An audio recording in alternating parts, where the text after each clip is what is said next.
And we are live. What it do? Hi, everybody. This is the Cap Guy and JT with Miss Angie Resells, as we do every Wednesday. We rotate the two channels. And tonight, our special guest is Marcus Dixon Hey, Pickens. So, what's going Marcus, on, guys?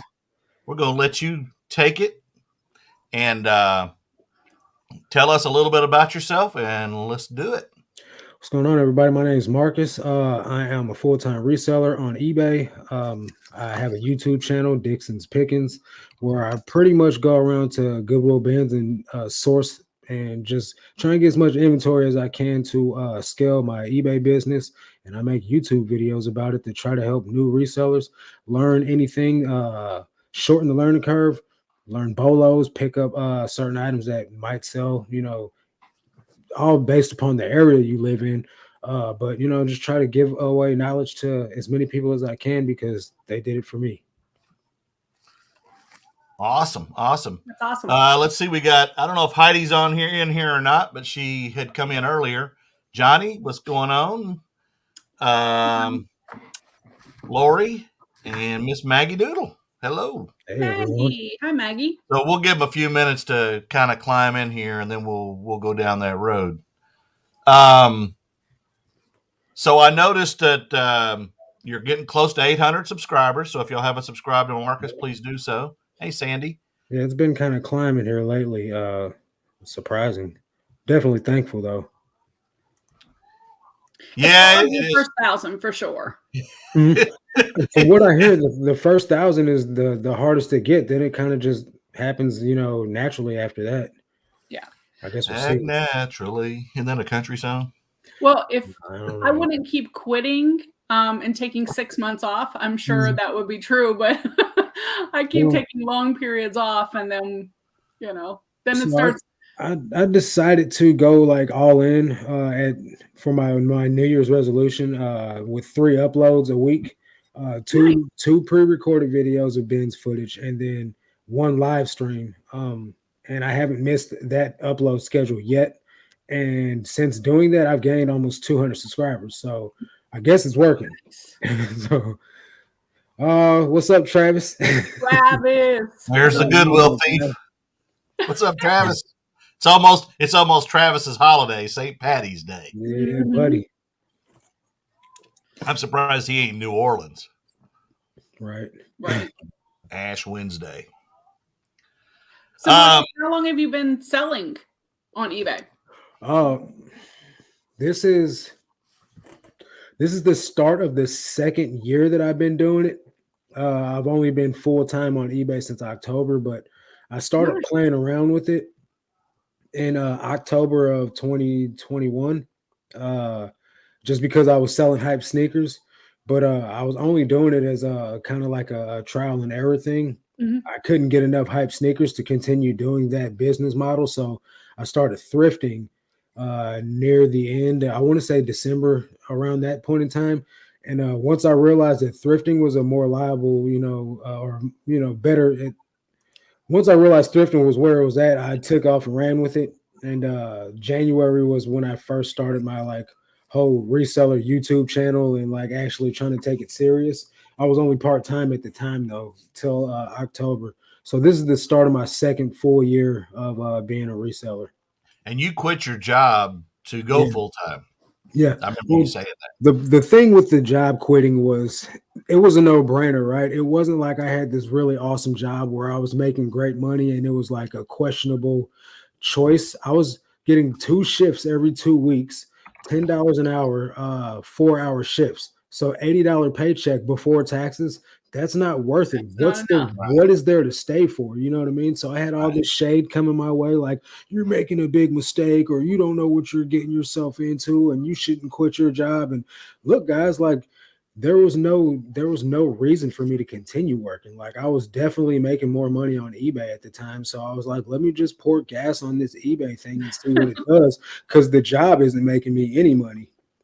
So, and you dictate your hours. That's the good thing about doing this and all that. But you're not just selling on eBay. I think you're on other platforms. I was. Now I'm just on eBay. I have listings on Mercari and on Facebook, but I literally don't pay any attention to it. And then when something sells, I probably already sold it, so I just cancel the order. But I'm too lazy to take it. I'm too lazy to take it all down.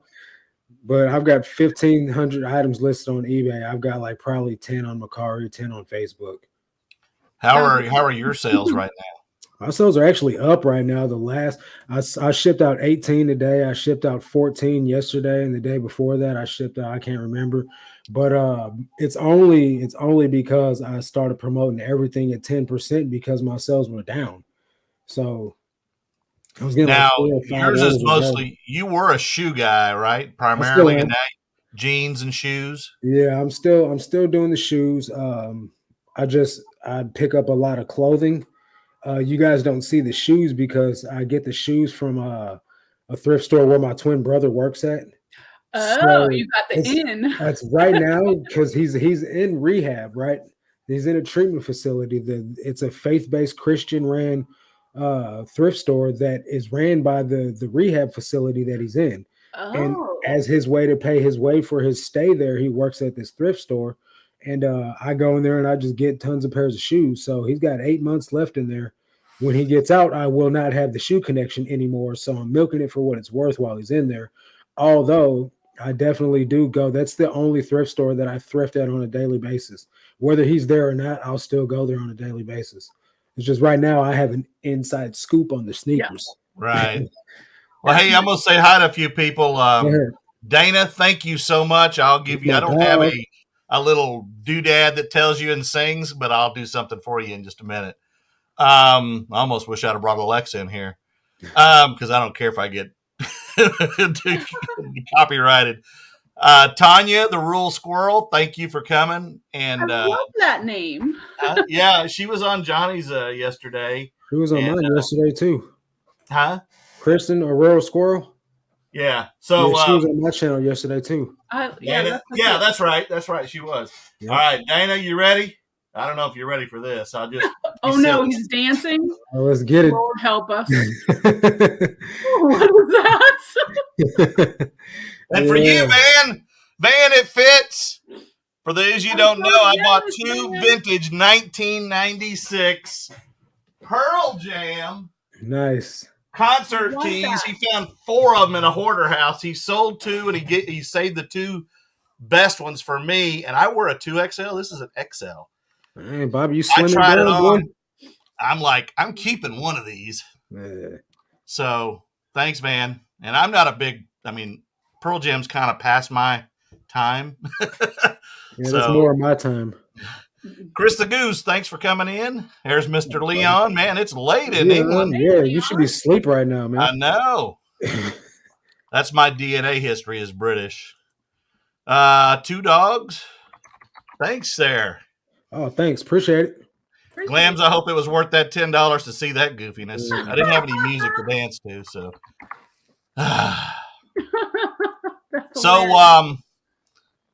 So eBay is your primary platform. How many days a week do you go to the bins? Just Monday right now. I'll go Monday and I'll stay the whole day. So they have 2 rotations. One is 10 to 1 o'clock. Then they close down again and they refill all the bins and then they open back up from 3 to 6. Oh, so they don't do in between? Nope. And I really actually like it that way because like that. It's a madhouse with them bringing out the bins with everybody just attacks that one bin. Mm-hmm. And so like while everybody's attacking one bin, I'm over here going thoroughly through one bin where nobody's even at. So like I just enjoy the way we do it at our bins. I'm used to it that way. I've been to other states where they do rotate every 15-20 minutes and I don't like it that much.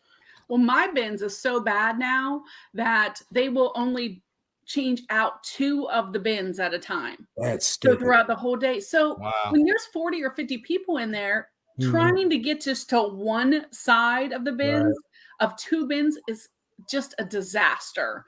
I don't know what they're thinking by doing that, but I hate it. My bins is pretty big. The one downtown St. Louis is bigger than the other one we have in the Bridgeton, Missouri.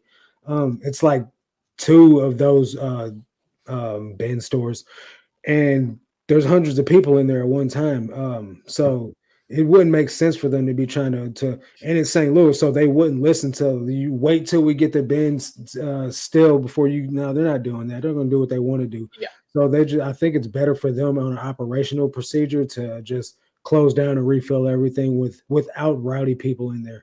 I love that idea. I wish mine would start that. See, in Oklahoma City has a fantastic bins. I haven't been since August of 2021 because my problem, like you, and I've seen your cart, is I will go in there and fill that thing twice and spend $75. And then I come home and I can't, it overwhelms me because not only that, in conjunction with yard sales, which are plentiful here in Oklahoma, not only the rural 100-mile yard sales, the world's largest supposed yard sale. Matter of fact, I'm going to some tomorrow. That's why I've cleaned this room I did a lot of domestic duties today, mopping, sweeping, doing rugs and everything else because I need to be clear of stuff that I need to do. I've drafted, which I don't normally do. I normally just list, but our bins are really good, but I haven't been because I don't want to overwhelm myself. My death pile is pretty good size still. So a lot of my stuff comes from yard sales. I do not go to Goodwills or thrift stores anymore. Yeah, I've seen that yard you had, that room you had full of inventory. That's so many items, man. I wish I had a death pile, man. I can never acquire enough items to keep myself from sourcing. You come on down to Oklahoma City, I'll hook you up. Yeah, I guess I need to. I have almost 5,000 items on eBay. Hey, Miss Q, Miss Quasi, how are you? Miss Q. Yeah, I'm actually, I don't think you have to have 5,000 items to be successful. No, you can do it on less, but you've got to have a good variety of stuff. So if something does slow down, and my primary, as you guys know, is caps and video games and jerseys and plush and Mary Kay when I find it. Those are the things that I do the best with. Today, actually, I've got 2 clothing items, a jacket. I've got some Mary Kay, and I sold some jeans. So nice. Well, it's interesting that you say that because there are several YouTubers that I've watched recently who are all about niche down, one category, and I'm just a sell kind of a lot of things category. Now I don't get into like furniture and vintage things so much because I don't know about that or jewelry, but I'm all about if it's going to make a profit, I'll sell it. See, that's funny that you bring that up because I'm actually a member of Daily Refinement's reseller group, the Facebook group, and since joining that group, I joined it in January. I have niche down. It's not just one category. I sell clothing in multiple categories of clothing. Right. So like I'll sell activewear, I'll sell jeans, I'll sell pants, which are all 3 different categories, but it's in the clothing department. Genre, you know what I mean? right. But I only do clothing and shoes. So I'll do clothing, shoes, and hats. Hats is in the clothing category, but I don't do any hard goods anymore unless I've already had it listed. I'm not picking up any hard goods anymore. The only way I'll pick up a hard good is if I'm already outsourcing. I've got all of my listings that I have for the week acquired already, and I see something that it's going to take me 2 seconds to list, 1 second to ship, and it's going to make me $100. Then I'll pick it up because it's a no-brainer. But I'm not going out of my way to pick up a VCR DVD combo that I have to test, have to spend 30 minutes packing. I'm not doing it no more because it's just it's not worth it to me anymore. I feel the same way about VCRs and even video game consoles. I buy them in bundles, but then I have to deal with them, and I'd rather just deal with the games. Right. They're easy to ship, like you said, but I've learned to pre-box those things once I do test them, and then I just go pull the box. Yeah. But I'd prefer to stay with the hats, video games, clothing, even though I'd really like to get out of clothing. But sell me all your clothes. I like clothes too. I have no problem with them. Yeah. I used to hate it when I first got into reselling. I was just like, give me something with a barcode and, I'm good to go. I hated clothing. I hated taking the measurements. But now that I do the vertical flat lay, it's so much easier to do clothing. And then I've gotten fast at it to where when I first started out, it would take me 20 minutes to do a clothing listing. Now I'm doing 5-10 of them in an hour, it's a lot easier now. Well, I'm spoiled because my mom, she's my partner. And so she does all my photographing of clothes and she makes them look so nice. She'll steam them and do, get all the wrinkles and any stains. So I am very spoiled when it comes to that. She probably hates clothes. Yeah. Showing off the Pearl Jam shirt there. Shush. Van brought it up. Van brought it up. He did bring it up, to be fair. By the way, you got a nice hat on too. That shark tooth Rams hat. It's a pretty valuable piece. My little brother is a huge Rams fan and has been for many years. Yeah. Not like my Cowboys. A rural squirrel is Tanya? No, that's Kristen. Kristen?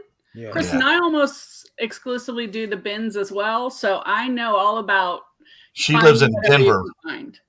She lives in Denver, but she said was she from Missouri or she lived in Missouri? Because you said you knew her and Rachel. From Illinois, like close to Missouri, real close to like the bins in St. Louis. So it's like 45 an hour away from St. Louis area. So she's real close to the general area. Right. So yeah. See, my family's from northern Arkansas, near the Missouri line, and my dad's family was from Galena, Kansas, which is on the Missouri line.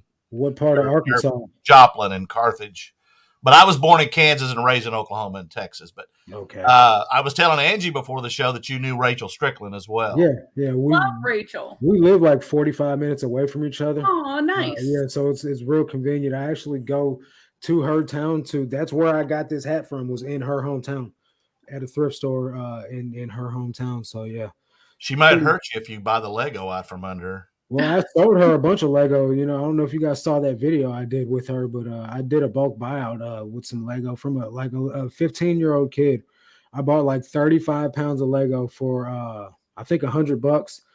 I made one sale for $100. It got all my money back and sold her the rest of it for like $60.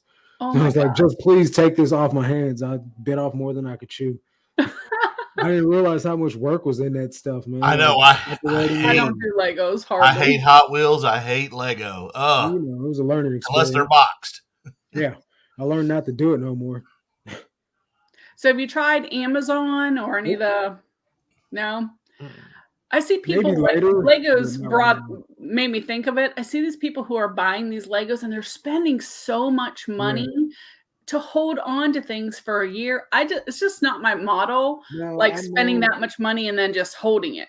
I know if I was going to do like personal investments, then I'd invest in some like Lego and a couple of other collectibles, like as a personal investments, but not as financial investments for my business. Right. No, like I'm not in the holding game. Like if you know anything about my channel, I'm super all into the quick flip. Like I'll buy something and then take any offer on anything. If I listed it that same day or the next day, I'll take whatever I'm offered just because it's a quick flip.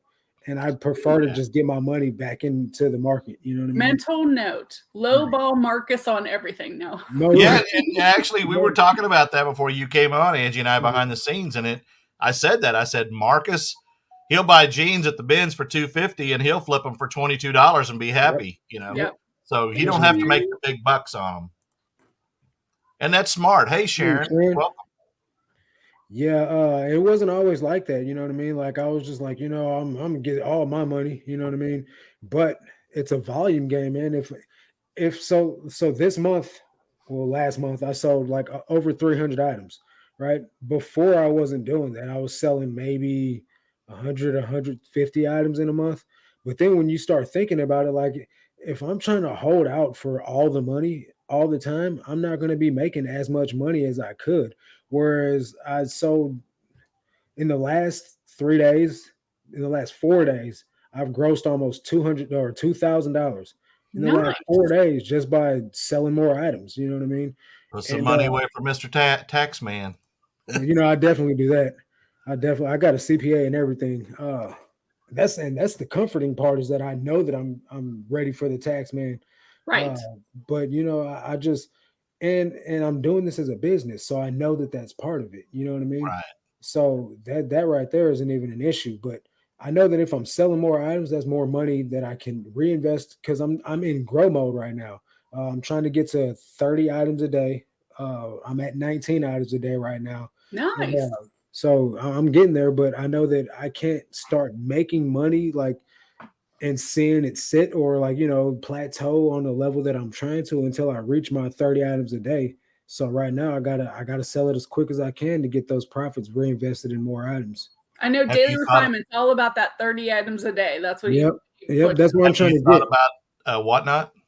I've thought about it, but I don't understand the platform yet or know what I would sell on there. So nothing I sell is collectible at all. So I don't, not even the shoes. The shoes are all bread and butter pairs. So I got the occasional pair of Jordans, that I come upon, but I can't find those in enough quantity to do a live Whatnot auction unless I was to just hold on to them for months. Not even a month would I have enough inventory for a Whatnot auction. So right now it's just something that I'm considering down the line, but not anytime soon. Bobby would be great for that. Yeah, Christy, if you get down to Oklahoma City, let me know. We'll do a video down there. Tell us about your TikTok, because I watch you on TikTok, and I've seen some of the comments and non-believers, and you've show them your numbers, so you show that, hey, this is real. You can do it.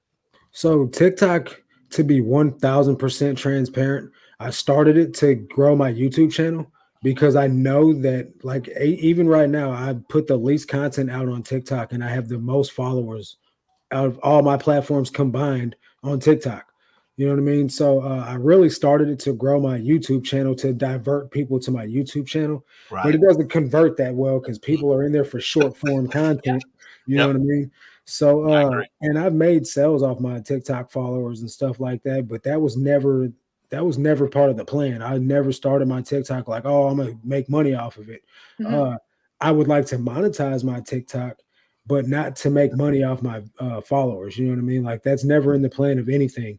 But TikTok is just really to show people the numbers that I'm putting up, the items that I'm selling, and for people to see what I'm bringing as far as like the total haul and what I spend on the haul versus the cost of goods. That's really all I put on there. This is what I got today. This is how much I paid. This is how much I paid per item. You could do this too. You know what I mean? I love that. Bobby and I are all about transparency and like putting our numbers out there. So that's and I used to do it all. I used to do it all on YouTube, and then I did a TikTok, and of course I got videos where I dance on TikTok. Yeah, but my TikTok following isn't big, but I get a lot of views on TikTok. Yeah, where I'm really growing is Instagram, because I post my daily numbers, good or bad, like she said, transparent. Because there's a lot of people on social media, Facebook, etc., that think that YouTubers are fake, and that once they grow to a certain level, say 70, 100K, that they don't, that they're not sharing the full story. And we do. I mean, there's no reason to hide it. You can go out to my eBay store and see what I've sold, and if I'm telling you a fib or anything, I'm very transparent with it. I did $119,000 in sales last year on eBay, and Uncle Sam's going to get $11,000 of it back. So I don't mind showing you, because I want you to know the good and the bad of reselling. You're not going to sell everything you buy. Nope. I don't donate it. I keep it on there. I sold something the other day from 2018. I couldn't. It was a Detroit Pistons kids jersey for $7.50, and when I pulled the date, I was like, "Oh my God, that was from 2018." I've been sitting on that thing. So it's eventually going to sell, and that tells me Promoted's working, because they're seeing stuff that's that old. But this is a lot of work, and I don't want to discourage anyone, but if you want to do this full time or even part time, and I love when people say they're part time, but they put 8 hours a day in it. That's not part time. So full-time job. You can do it, and you, like you said, and you're showing your proof that you can make it work. Now I draw a pension from UPS sales, because that's what I retired from. Angie is solely, her platform. You're solely your platform. So hats off to y'all, because you do it without having any backup. I do it because I'm old and I want to stay busy, but I like making money that gives me the freedom to go to Maui if I want to, or to buy. If I want to go buy something, I go buy it.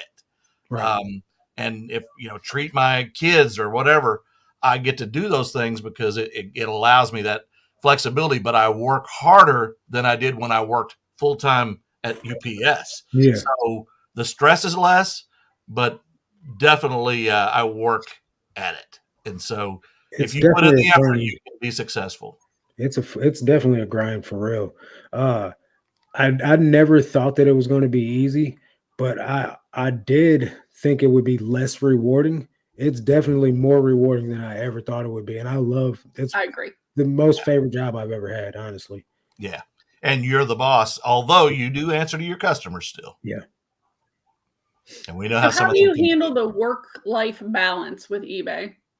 So at first, like at the beginning of the year, like when I start ramping up my listings, I was kind of stressed out because I was using all my time to list. And just within the last 3 months, I've gotten so fast at it that to where now, like, because at first I wasn't able to get to the gym, or I was like totally cramming to get my YouTube videos done. And just as I've been pushing myself, like I list 25 items a day, I draft the rest, and I launch 19, and I'm still done before 2 o'clock. Nice.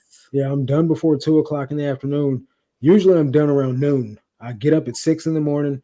I read my Bible, I drink my coffee, and I start work at 7 o'clock. I grind from 7 o'clock to 12 o'clock, and I do 25 listings, customer service, pack, ship, and I'm done.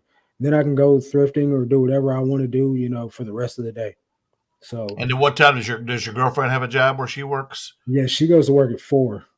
So she's gone while you're doing your 4 thing. p.m. Oh, 4 p.m. She's in the house. She's in the house chilling, doing whatever she wants to do while I'm working. So like she's there if I want to see her.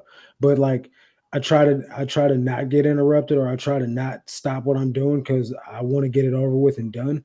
Whereas, like every time I stop to have a conversation or whatever, that's 2 or 3 items I could have got listed.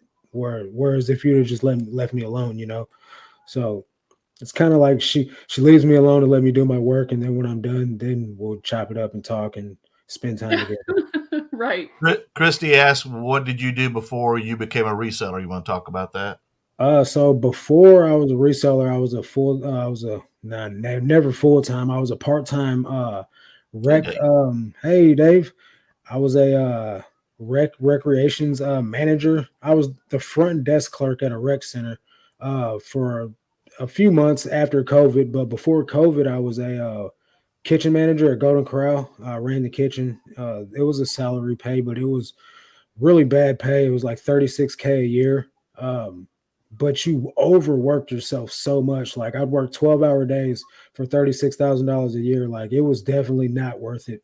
And I was miserable every single time that I would get up to go to work because I was, a manager for a staff that didn't care about the job they were doing, did the least amount of possible work they could get away with doing, you know what I mean? And they were all strung out. So most of the time I'm dealing with people that even if they were trying, weren't capable of doing the job that they were, assigned to do because they were so high and spun out of their mind, which I can't blame anybody for. You shouldn't come to work high, but I totally understand that you aren't even capable of doing it anyway, no matter how hard you want to, because methamphetamine is a hell of a drug.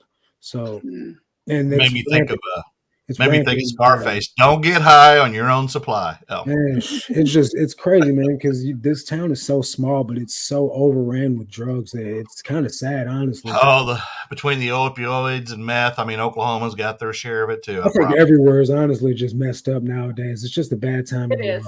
It really is. Drugs are terrible and so readily available, and and you're right. When you have to work jobs like that are such a grind and there's no fulfillment whatsoever, it's easy to go down that path. It's so readily available. Why I quit when COVID came around.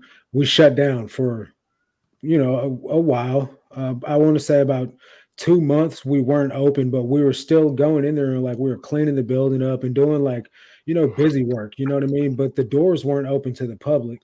And then when we opened back up to the public, I had enrolled in International Sports Sciences Association to get certified on my personal training certification. Nice. And this time I added a sports science nutrition degree along with it.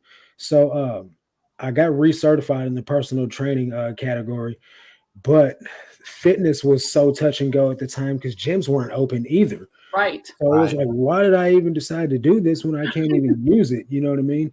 So then I tried to get hired on at Planet Fitness as a trainer when they opened back up, but I'm a felon. So they went back. They're only supposed to go back 7 years on my record, which the offense that I got denied for was 8 years prior to that. And they're like, we can't hire you because you have a felony on your record from 8 years ago. And I'm like, you're only supposed to go back 7. And they're like, corporate, it's all corporate. We can't do anything about it. Right. Like, all right, whatever. So that's when I ended up as the rec specialist at the rec center, which, truth be told, I wasn't supposed to get a city job either, being a felon, but they hired me there. So how did I pass the city of Cape Girardeau test for a background check, but I couldn't pass Planet Fitness's background check? Exactly. It's super in depth for the city of Missouri, or Cape Girardeau, but whatever. It's neither here nor there. I wouldn't be reselling if things worked out. So I hopped on YouTube and Google and searched how to make money from home, and this is what popped up, and the rest is history. So, well, Dante, I'm good friends with Dante, Prison to Profit, yeah. And he talks very openly about how hard it is to get a job really that's worth a darn. If you made mistakes when you were young and you have a felony charge, it's really, really difficult. Right.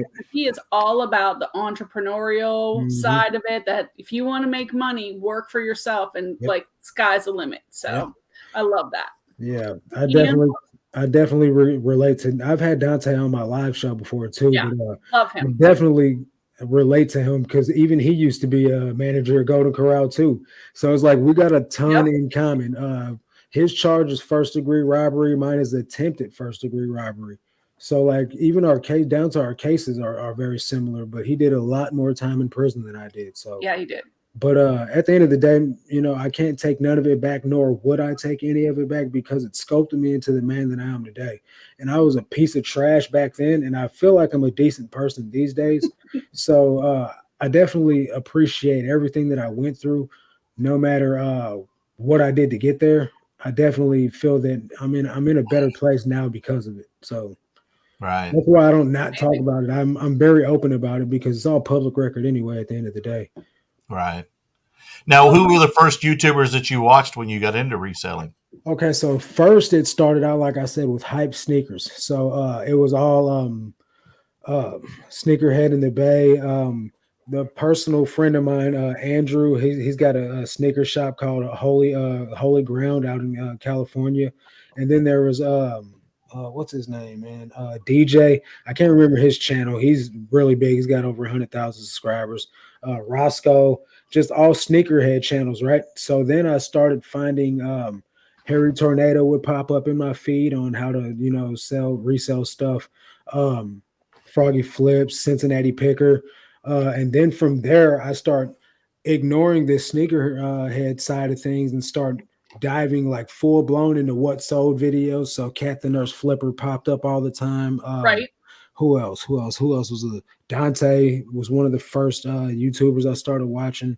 And then from there, I just started discovering everybody. But once I realized that I wanted to make content, I started niching down on the little channels, because the bigger channels, they were not relatable to me on a scale of I can reach out to them, like, on a personal basis. So like Bobby, I would be able to message you. You would respond to me because you're not too big for me. You know what I'm saying? So like I start super niching down into smaller channels and like making friends, you know what I mean? And start growing friendships with people. And that's what really took off with the social aspect of YouTube for me, was gaining friends on a personal level.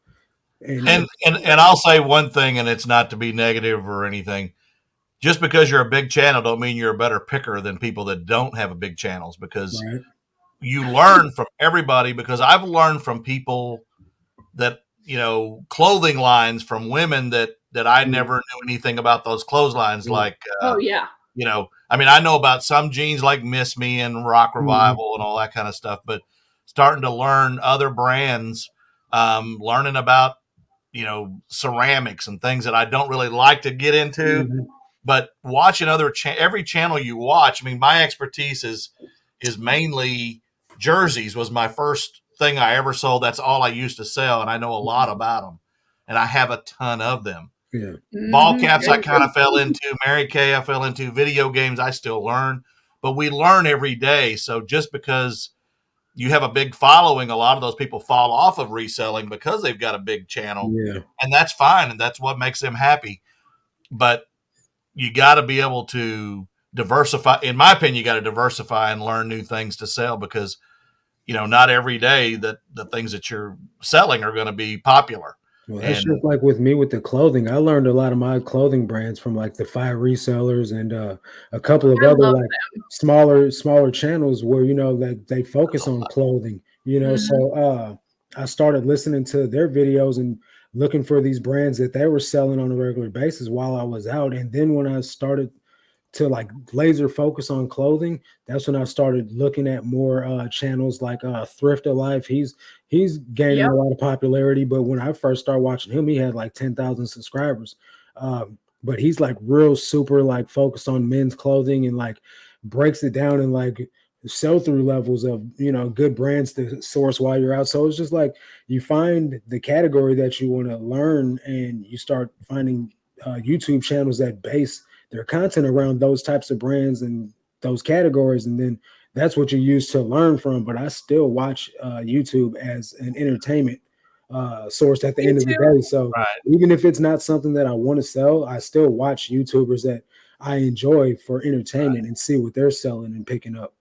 Yeah, I don't watch TV anymore. I only watch YouTube, maybe watch Hulu. Yeah, I got Netflix, but I watch more YouTube any day than I do Netflix. Lululemon was the brand I was trying to think of. I've never found a pair of Lululemon. All I ever find is LuLaRoe, and it ain't worth anything. Yeah, I find LuLaRoe all the time, but I've found Lululemon, and I've passed on it because the sales comps were not that great.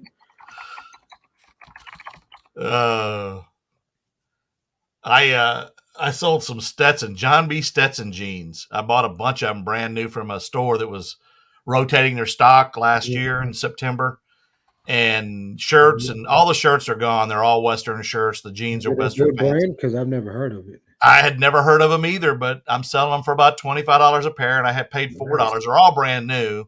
So, and then today I sold the Stetson jacket for $62. So,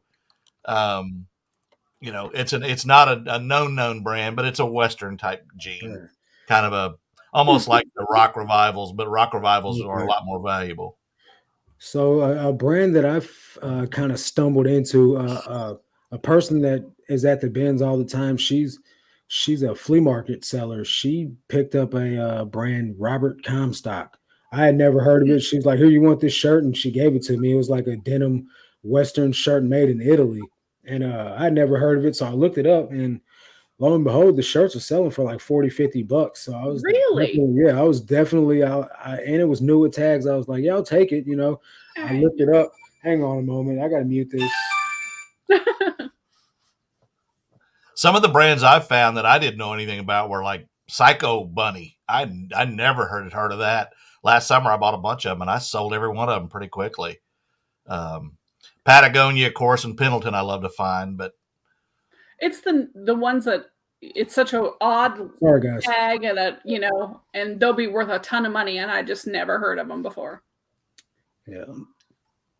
But I can tell you, I learn constantly, and I've been, we've been selling a long time, and I watch everybody else because brands are changing, trends are changing constantly, and I never stop finding new information from everybody. So it's just a totally different world for eBay than it was when I started, when there was not even YouTube. So now people can learn so much just by coming in, while they're listing, watching videos. I can't even imagine what it was like being a seller before YouTube, because I don't know that way, but I know when I was first starting out, like that's all I did was hours and hours and hours of YouTube videos, just trying to find things that were worthy of picking up. Because if it wasn't for that, I would be in the thrift store scanning everything and typing, which I did that anyway. But it helped shorten my learning curve by watching YouTube videos, which is why that's what my channel is based upon, is helping new resellers shorten their learning curve, because it was such a viable source for me. Like the thousands and thousands of watch time hours I put into YouTube of trying to learn brands.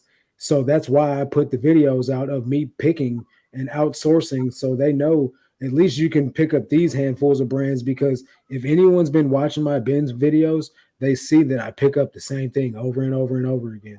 And that's because that's what's selling for me. And plus it makes my listing habit so much quicker because I sell similar off my current listings.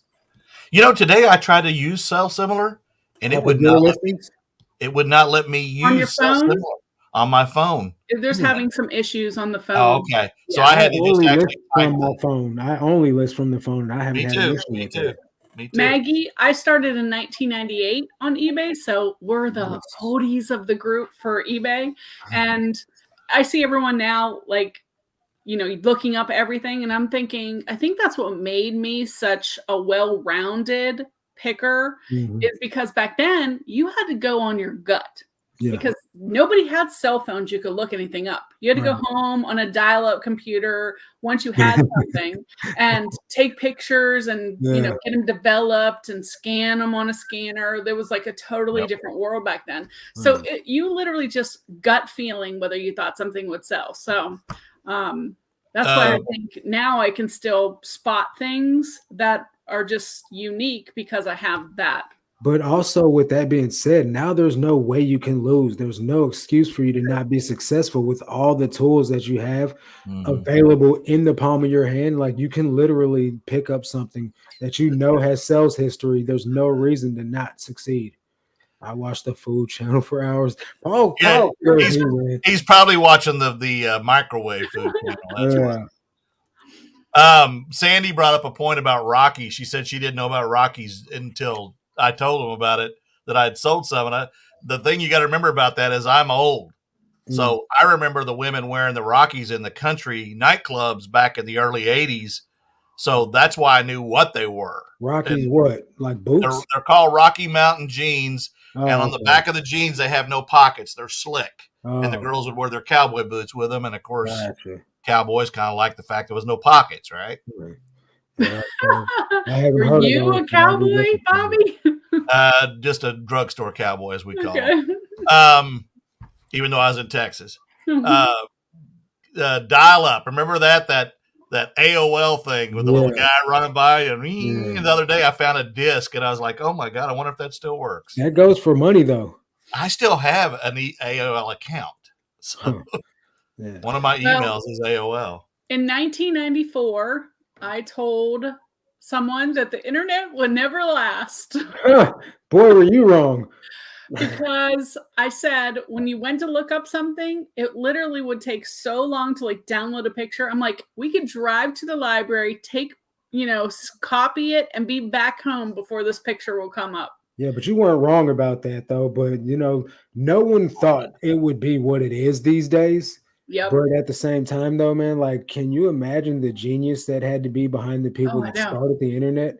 Like the vision that they had? Yeah, that's crazy. What's going on, Ben? I've sold lawman jeans too, and I had no clue. Hey, Anfisa. All the way up in Alaska. I've actually got a nephew up in he has a TikTok called Rogue Alaska, and they do the Iditarod. Okay. And they're from Louisville, Texas. I don't know how he ended up during COVID. He was going to Georgetown in Maryland, and they decided to go up there, and there was some guy, but they're on that show on cable that the new generation of the North. I forgot what they're called now. The people that are off the grid. Like the survivalist. Yeah. And I just never thought they'd fit into that, but he has a TikTok called Rogue Alaska where they're up there, and I was telling Angie a week ago it was so cold here, and my house struggles to keep up with the cold. Yeah, mine and warm me. So when it's cold, I don't want to do anything. I'm just trying to stay warm, and I do as little as I can. Today it was 75. I'm out waxing my car, vacuuming, I'm mopping and sweeping the floors. I'm doing laundry, cleaning the rugs, listing. I even got a 30-minute nap in, took my mom's dog to the groomer. I'm like, man, I need it to be warm all the time. So I want to be outside. Yeah, I was out with no coat on today. I was like, what? I don't wear a coat when it's 30. I have a sweater on because we have the AC on in our house and it's too cold. I had the AC on in my car. 75. So what are your short-term goals for reselling? Mm-hmm. And YouTube. This year's goals are to gross 100K to reach 3,000 active listings by the end of the year, which I'm halfway there already. I got 1,500 active listings right now. Yeah. But and then to those are pretty much it for the reseller goals. I'll probably attain more goals as I go along, because I'll probably define or redefine what my goals are as I reach them. And then YouTube, I plan, the goal is to get monetized by the end of the year. I'm halfway there, with watch time hours. I'm almost there with the subscriber goal. So once I reach 1,000 subscribers, I really don't care about gaining another subscriber. It's the watch time hours that I'm trying to get. So I actually had those before I had my subs. Watch time hours. Oh yeah, I was well above. Like Johnny, I was well above before I ever got to the subscribers. Yeah, that's where I'm. How many did you have when you came on tonight? 763, I think. Oh, you're at 768 now. Nice. Thanks, guys. Appreciate it. You come on with Angie and Bobby and you gain subscribers. You're going to blow up tomorrow. You'll have more than Froggy flips. Yeah, that'd be crazy, man.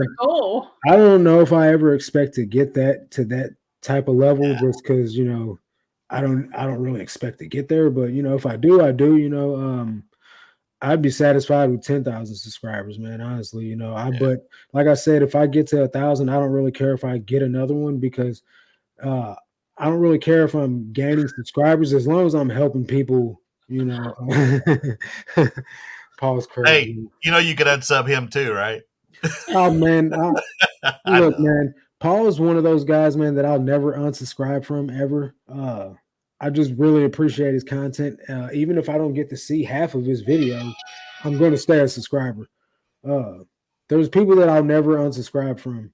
Bobby, I'll never unsubscribe for your channel. Just if I don't follow you on Instagram, I probably follow you on YouTube. I'm just not interested in social media, but I am interested in YouTube. Right. It's just one of those things. If I can learn something from you, I'm probably going to watch you. Right. So what's your long-term goals with eBay? I mean, where do you want to be 5 years from now? What's your goal to take? I mean, do you want to diversify, get into RA, or just keep doing what you're doing? See, the RA side of things, man, it's such a high investment thing that I probably wouldn't get into it unless eBay was a self-sustaining.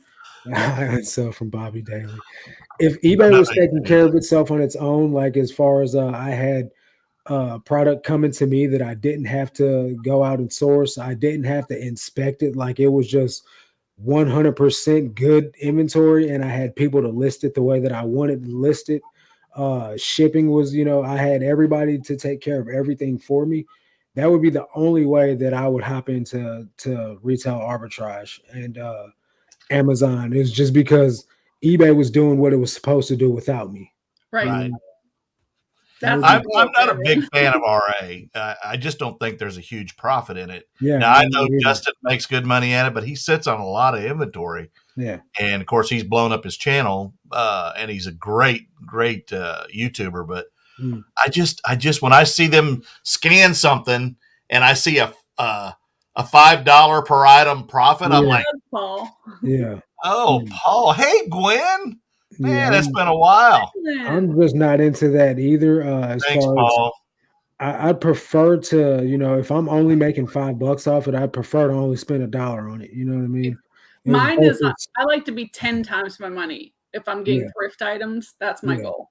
Yeah. There's items that I'll pick up from the bins that I intend to make more on. Like I intend to sell it for $10, but if I've listed it and I get a $5 offer on it that day, I'm probably going to sell it. You know what I mean? Just because I can immediately, like with daily payouts, be flipping it the next day for more profit. Right.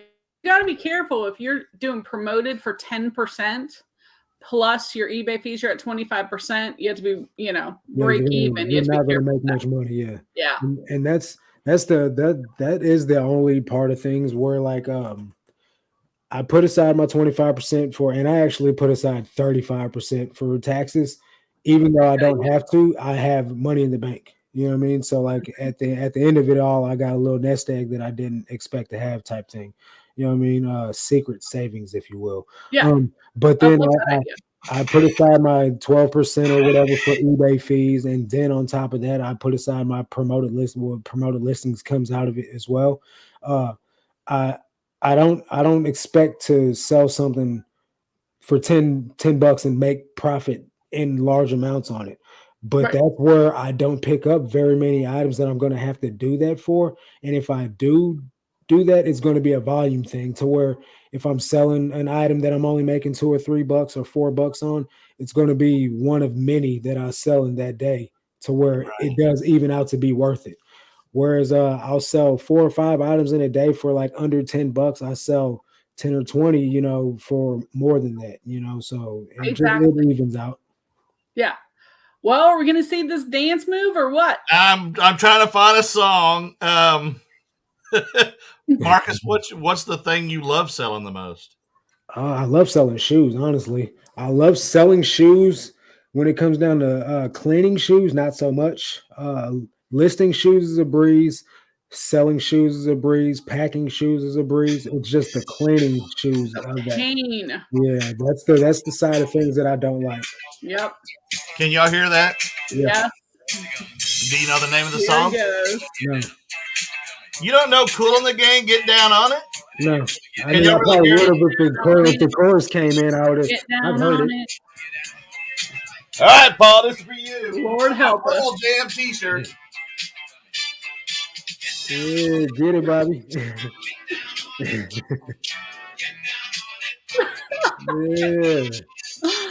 Get it, Bobby. All right, Paul, that's all you get for $5. You want some? Give us some real money. You got to put more in his G-string to get any more. Hey, Christy, in case you hadn't watched this show before, when I got monetized, people were sending me money. And this old man was worn out because I seen one night, dude. You got like 10 donations in one night. Yeah, he was like a dancing king, man. Yeah. Hey, I have no shame. That's my problem. Travis, he'll do anything for $1. Anything for $1. But now this video will not be monetized, which I don't care. Oh, my Lanta. I don't think how many 63 getting ready to be 63-year-old men dance on YouTube, right? Right. I don't know many people younger. There is a few on TikTok. Hey, Ella. You're not 63 yet. I will be in April. Next month. Oh. Sandy. Unsubscribing for you either love it or you hate it. Right. You can't please everybody. Well, after she probably unsubscribed from me anyway after Texas swept them in baseball this weekend in Austin. Ooh, dang. Do something strange with the change. Yeah. Yeah, Ella sold a bunch of Beanie Babies. I saw that video and I was like, no way. She got some money for them. I've had no luck with Beanie Babies. Me either. Me neither. But she had a plush auction, and I think she sold close to $400 worth of plush. Yeah, she does her thing in them auctions, man. Hats off to you, Ella, for real, because you kill it with those auctions. It's a lot of work doing those auctions. I did 2 last week.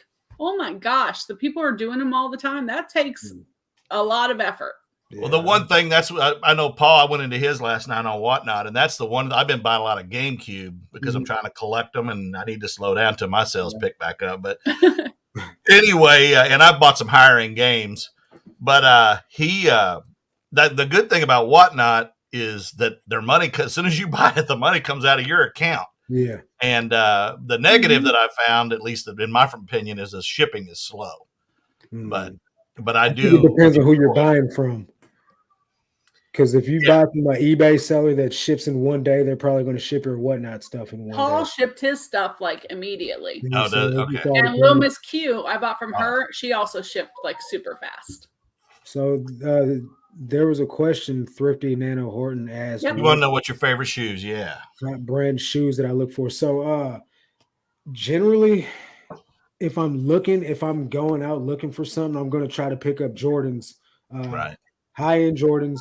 But I'll pick up Nike, And it's not just any Nike, but I'm looking for like Air Force Ones, Jordans. I'm looking for Nike Hirachis. I'm looking for like Adidas NMDs.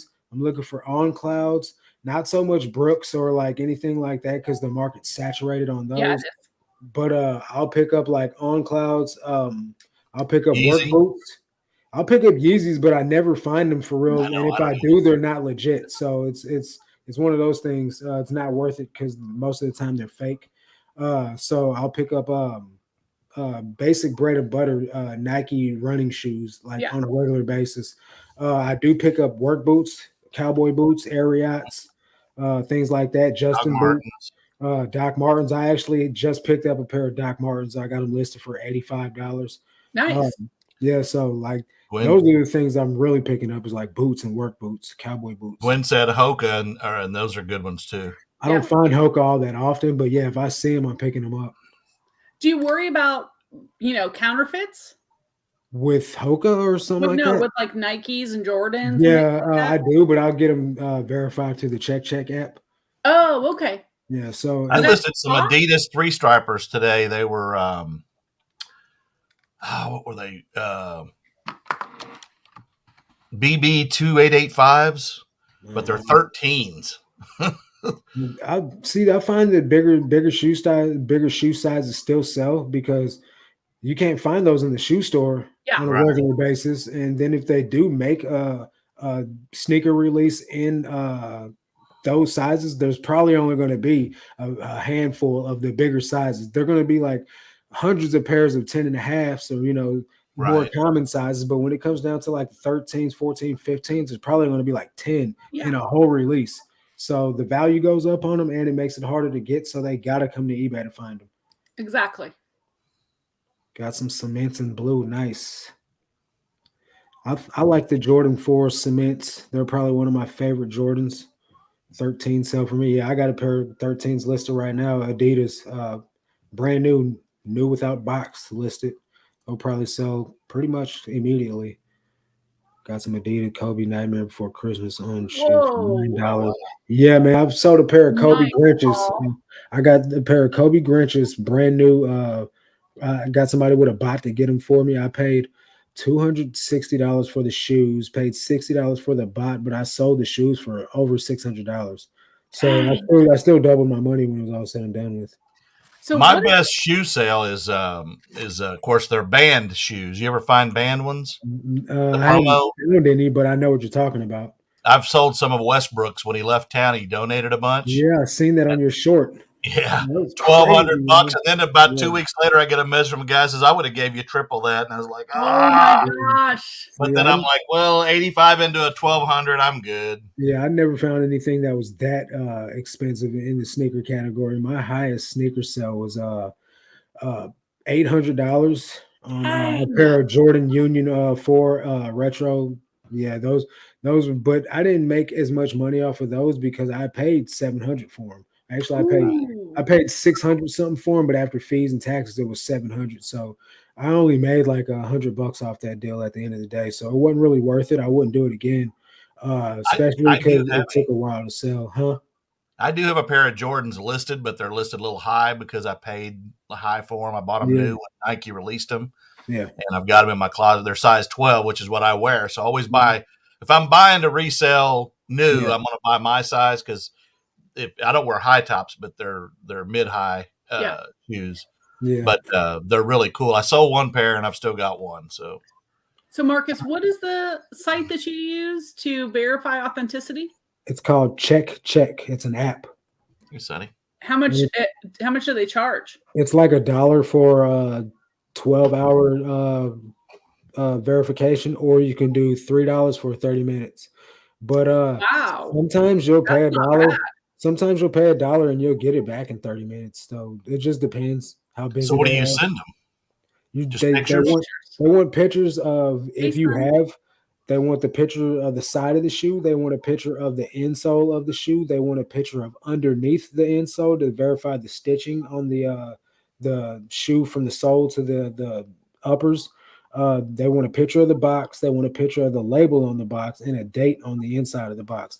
But if you have a sneaker without the box, you just put it in the notes, no box available, and they'll still verify the shoe for you. Nice. Yeah, because eBay over $100, it goes to an authenticator. So it's over 150 bucks on used. But the thing is, though, you can still, if you're selling a sneaker that's not $150, you can still put a picture or a screenshot of the check verification in your photo section, and that still gives someone peace of mind that the shoes are legit, right? Because there's no verification on those.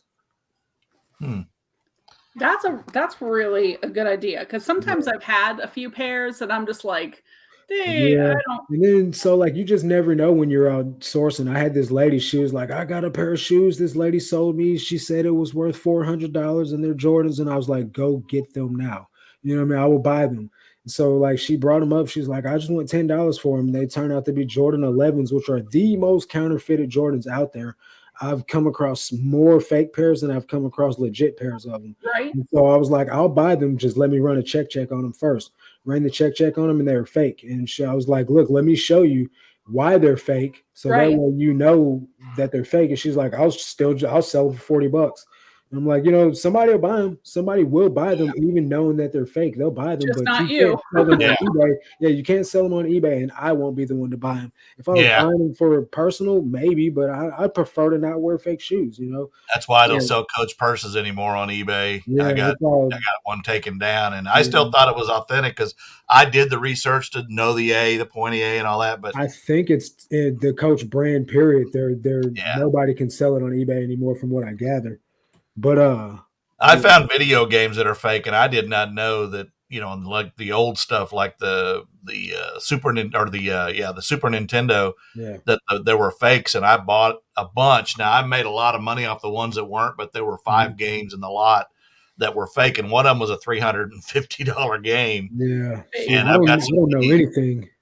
You need to make sure that on video games, especially the old cart games, make sure there are metal screws for one. Yep. And on N64, there's a little imprint, and there's some things to do. And Google or YouTube, there's all you do is type it, and there's so many people with channels that teach. That's the thing, though. Now I know. I probably wouldn't even pick that type of stuff up. I'd probably pick the games up, but systems and stuff, I'm really not even trying to pick them up anymore. The last bulk buyout I had was a PS2, Guitar Hero drum set, 2 guitars, a bunch of games, PS2 games, PS3 games, and some computer games in there. I got all for $50, and I made close to $1,000 on it. Nice. But packing it and shipping it and all that stuff and testing it, it's not something I'm into. So I'd rather just not pick it up anymore. Right. Yeah, if you're going to get into video games heavily, you need to invest in a machine. And I had a JFJ Pro, but I went out this year and bought what Lonnie has, which is, and he doesn't do a lot of video games, but I spent $1,800, and of course it's a write-off for me because I do a lot of money on eBay. But I tell you what, that thing is night and day from that messy JFJ Pro, which I need to probably get listed and sell it. But if you're going to get into it heavily, I definitely suggest getting a disc cleaning machine, especially for Wii, PS1, PS2, the Xbox games. Those are the ones that really do the scratching.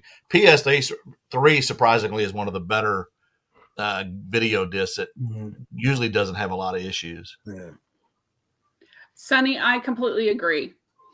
I think that a lot of people report things as fake just for that reason. And I know that on Mercari, it's really bad because then they will suspend your account, even if it's not fake. Yeah, and I'd rather not. I mean, I was telling somebody the other day, I had some vintage Roy Rogers cap guns. And it said when I tried to list it that I couldn't list them because it didn't have a little red thing on the front of it. These didn't have those back then. Yeah. These were authentic vintage, and I already had people bidding on them, and they pulled it down, and I couldn't put them back up. And I'm thinking, there's some things that you really need to be able to go to somebody and say, look, this is a cap gun. It's not you cannot put any bullets in it. I don't even have the caps for it. Yeah. But it is what it is. So it's their platform.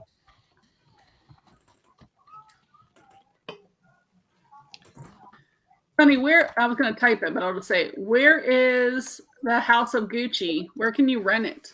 I think that's on Netflix. Is it Netflix? I think so. I don't know. It might not be though. Because he said it's a sad story. I want to see it now. I think it's because it's. I don't know. I know Lady Gaga played in it, but I didn't know that. Yeah. All I watch is Netflix and Amazon Prime. I don't think I hardly watch any regular TV. I do watch Hulu. I don't. The only thing I watch on regular TV, and it's not on TV, I watch it on the internet, is Amazing Race. Oh, see, I got Hulu and I got Amazon, but I don't watch any regular TV. Hey, Jimmy. Jimmy's in the house. What's up? Man, what's up with all these Colorado people popping in here? I know. Must be snow on the ground or something they can't get out. I'm kidding. Oh, Redbox. Okay. Yeah, I'm watching. Well, of course, I watch American Idol. I've never missed a season or Amazing Race, and Big Brother will start soon. So, about the time we go to Maui in June, it's always the end of June. Yeah. Yeah. And Bobby's going to Maui again.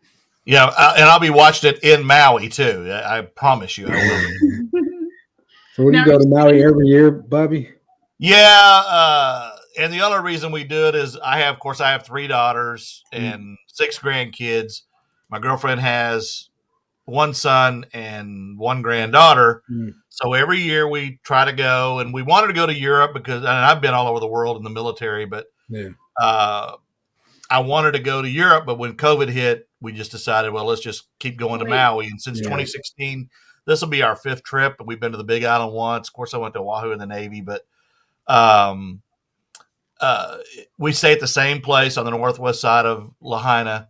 And it's just a lot of fun, but it's more about when you've done everything, which we have, that I do. I don't serve for any stupid stuff like that, but because I'm too old. Yeah. But you are not too old.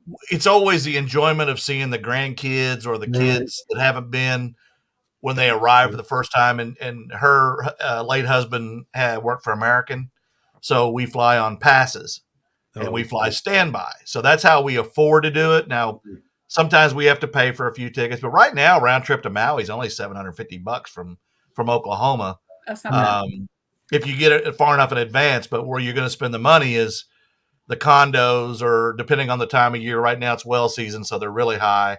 Yeah. But we stay in a condo, not at the Sheraton or the Ritz Carlton or anything where it's $800 a night for a little, apartment. We stay in a 2 or 3 bedroom condo, and you're going to pay $300 to $500 a night, depending on, and then of course the rental of the vehicle, and then food and everything's double the price of what it would be here, because everything have to be brought in by air or ship, including groceries. So milk, if it's $2.50 here, it's $5 in Maui. Yeah. But we typically go to the store. You can go to Costco or Walmart, buy all your groceries, take it to the condo, cook breakfast in the condo, and then go out and do our excursions, eat lunch out, or sometimes just pack a lunch, and then at dinner we cook out on the grills because they have grills and everything at the condo. But we're right on the water, and it's just, for me at my age, it's more just sitting out on the Lanai, seeing the rainbows, the sunsets, the trade winds blowing, and just relaxing.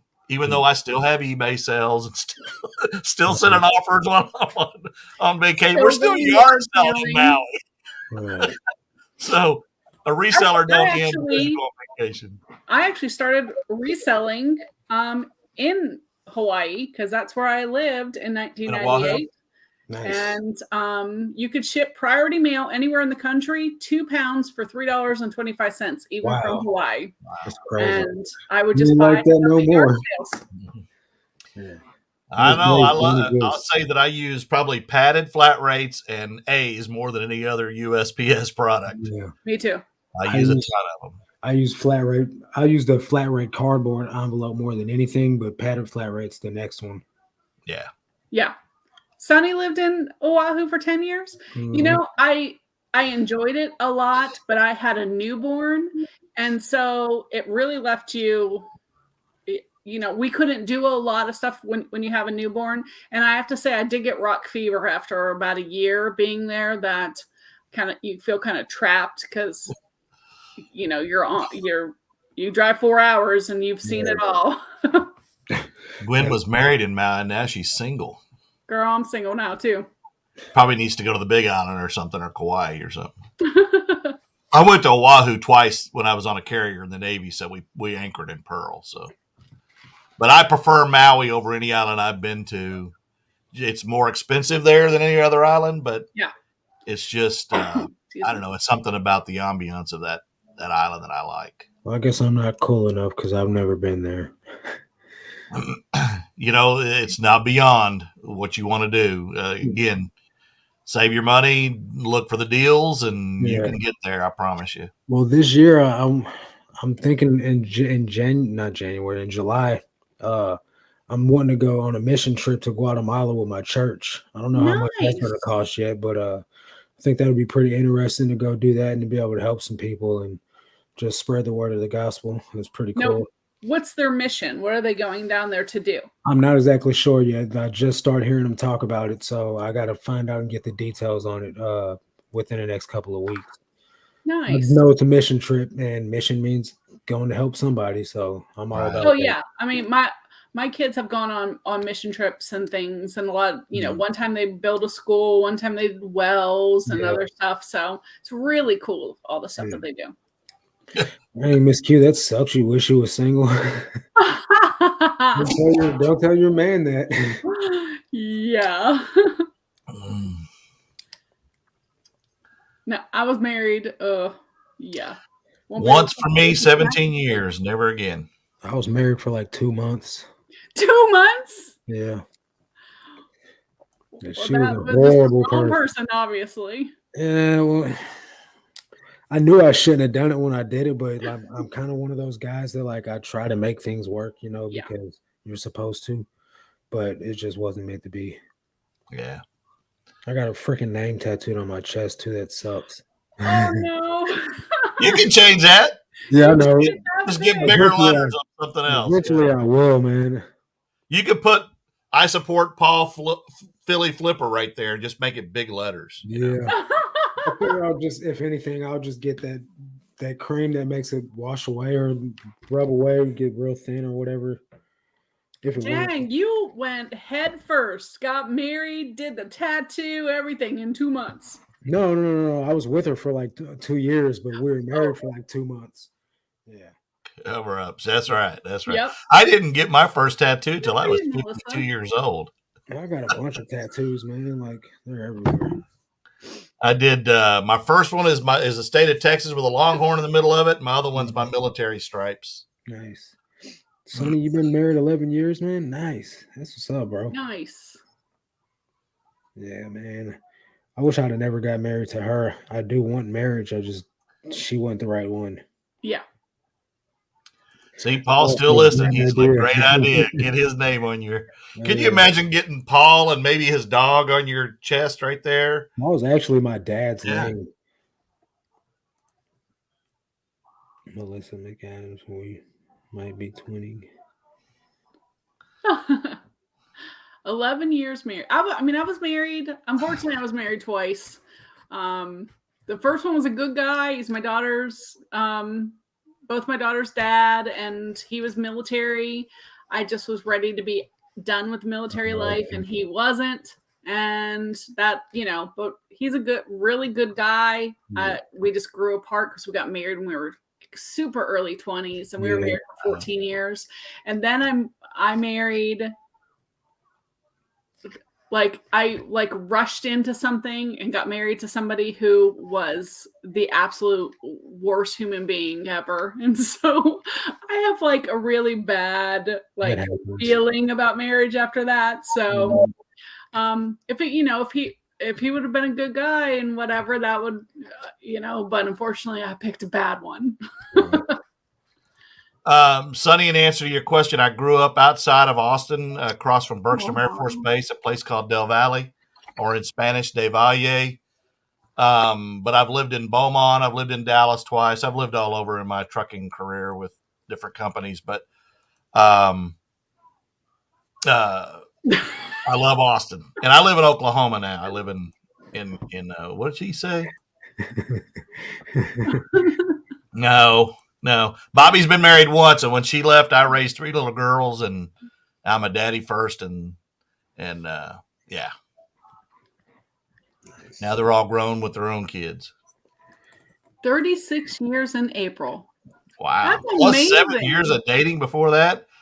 Man, talk about hanging in there. That's I don't know how people date when they're, I understand younger when we were younger, but now, I mean, I tell my mom, I don't know if I'll ever even dating. I'm so busy. How do people have time for dating? Melissa, aren't you in New Orleans or somewhere right now? Where? Hey, Miss Journey, stranger. That's my dog right there. I love Journey. I'm grown. I love Journey too. Steve Perry when he was with Journey. Funny guy. One of my favorite bands of all time. Okay, Sandy, you're not old enough to have dated someone and married that long. That's what you're dealing with now? Yeah. Wow. And I don't bring it up because it's been, gosh, how long has it been? Almost 10 years since we've been divorced, but oh my goodness. All the bad things you can imagine about a person, he incorporated all of those things. Paul's crazy, man. She wants you trying to get her to work, huh? You figure if she works, she's worth having? Hey, Brian. What's up, buddy? I hope everything went good with your wife. Oh, there's a sale. She's not the right one if she doesn't get excited over going to the auction, Paul. You just need to find the right one. So did you just make a sale, Bobby? Yeah. How come? So for that, the tone that just happened on you is when someone sends me a message. So on my phone, mine's a ding. It's a different ding. It's a different sounding ding. I always worry when I hear a ding or a like that, because I'm like, okay, is it a return or is it a question? Will you take $5 for that $50 item you got listed? Yeah, whenever I hear the noise that you just had, I get worried. I'm like, do they want to return something? Exactly. When I hear cha-ching, I'm like, it's either an offer or a sell. Hey, that's the way that works, Sandy. They just stay persistent until you do like them, right? Kind of like Forrest Gump. Not that your husband's like Forrest Gump. I don't know him, so. Red Dirt Picker is here. Yep. Right. So what's the best thing you ever sold? Best thing I ever sold? Dang it. Money-wise? Probably that pair of Kobe's that I was talking about earlier. Yeah, that's true. Yeah. Yep.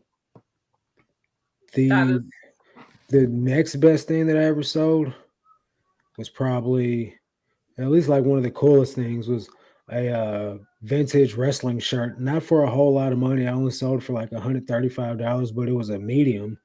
And, that's just not, it's pretty much a hard shirt to sell, in collectible category at least. So yeah, I was pretty happy with that. So Sonny was in the Army, Fort Polk. I know where that's at. Doris is. I hope everything works out for you, buddy. I just saw another one of my buddies that's on Instagram. There's 2 local policemen that just both died of COVID.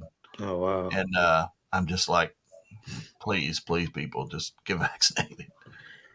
Yeah, I had COVID. It was not very bad at all. But my girlfriend, she was laid up in bed. She was suffering. Well, I mean, you're younger. I mean, obviously, for me, being a bigger guy and older guy, I didn't want to take that chance. I'm going to believe that science. So, not to get on that. My girl, she's a little older than me. She'll be 50 in a couple days.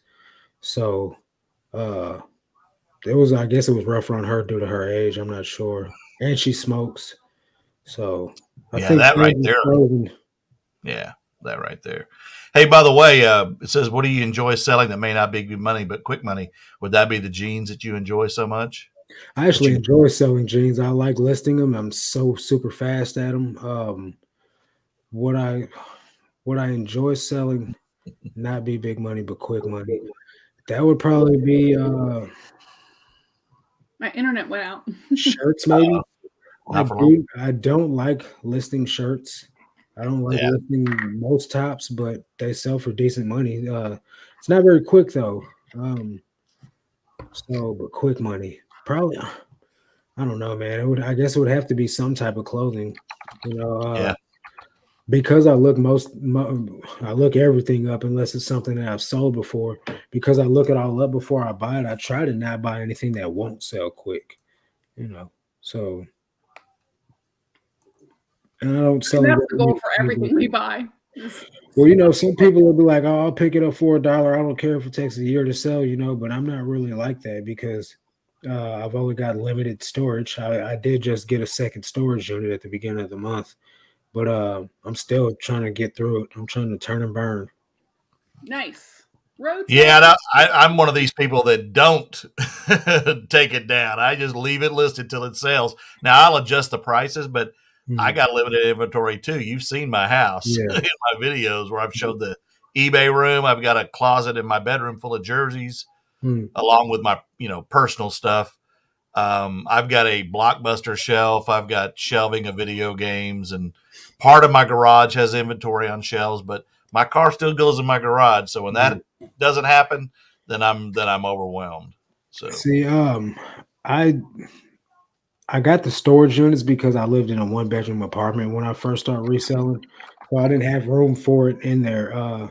So I started out with a storage unit. So I don't know any other way, but but I really there's things that I listed when I first started reselling that were just trash listings, so I pulled them down.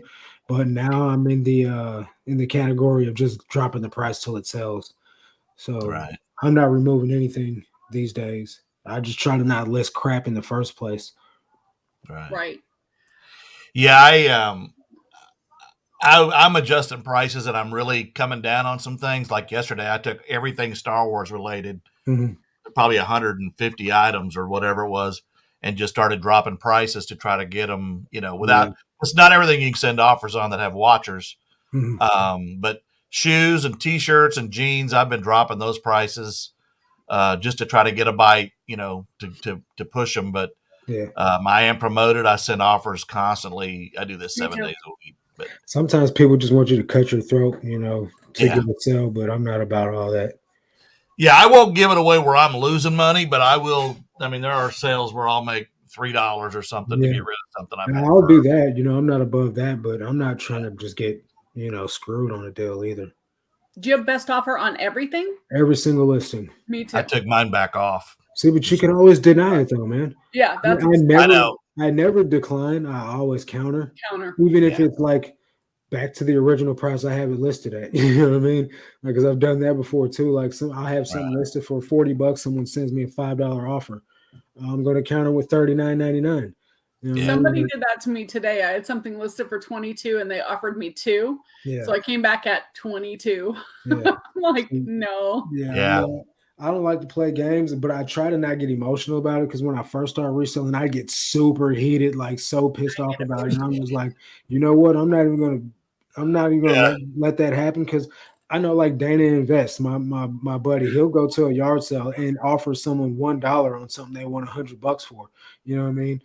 And so, I mean, I can only imagine that it's someone exactly like my friend sending me the same type of offer. So I try to not get emotional about it. I try to just, like, there's been times where I'll send a message like, look, I understand that you want this item. Let's come to an actual agreement that's fair for the both of us. You know what I mean? Right. It's never resulted in a sale. Right. One day it will. Maybe. A lot of times I don't even send a message because I know it's futile. I know how to be professional on eBay, but sometimes I just want to counter back and go, yard sales are on Thursday, Friday, and Saturday. Get out there and look for the stuff yourself if you want it for that price. Right. I've had somebody message me. I had the Cinchilla Snap Tee Patagonia fleece. I got it for $10 at a yard sale, and I had it listed for $90. And they messaged me. They sent me an offer for $7. And I just immediately countered with like $89.99, and so they sent another offer for like $10 with a message saying, I'm not paying full price for something you found at the bins. And I countered back with $89.99 again with a message saying, actually, I paid $10 for it at a garage sale. You know what I mean? Like if you want to be technical, you know what I'm saying? See, and that's a thing. They're watching your channel because they thought they knew where you got it. Well, this is before I even started doing Ben's videos. This was at the end of yard sale season last year. But still, though, like just because you think I got it at the Ben's doesn't mean that I'm gonna give you this super great deal on it anyway. You know, especially when you're being smart about it. You know, and then it's still sold for full price. So at the end of the day, it doesn't even matter. Yeah, exactly. I love when something, people lowball you and then all of a sudden you get the offer that, it's already sold or whatever. Yeah. Brian, I wasn't trying to lowball you, man. I just thought that was a fair price.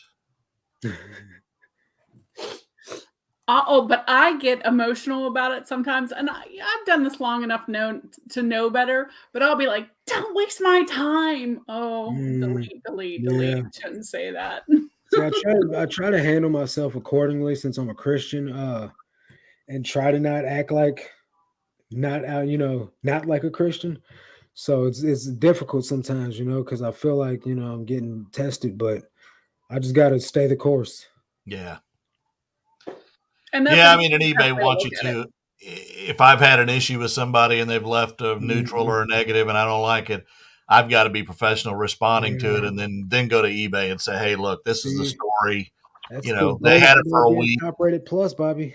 Huh? That's the bonus of being top rated plus, that negative feedback protection.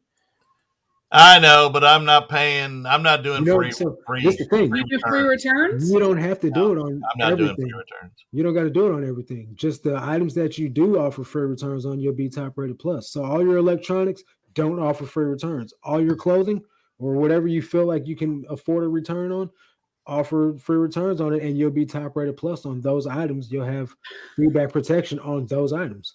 Well, I mean, I'm top rated, but I'm not top rated plus. Yeah, same. So, and like I said, I did free returns for a long time, and you're going to take a return if they open an 9 anyway. Right. I just relist the item, and it usually sells again, but I'm not going to pay shipping both ways, especially if like clothing for you. If I give you the armpit to the armpit measurement, the shoulders, the length of the shirt, and you don't read, and I put in the tag, see notes below for measure or see measurement, and they don't read it, and then they get it and it doesn't fit, I don't want to have to pay shipping coming back. You're going to pay it.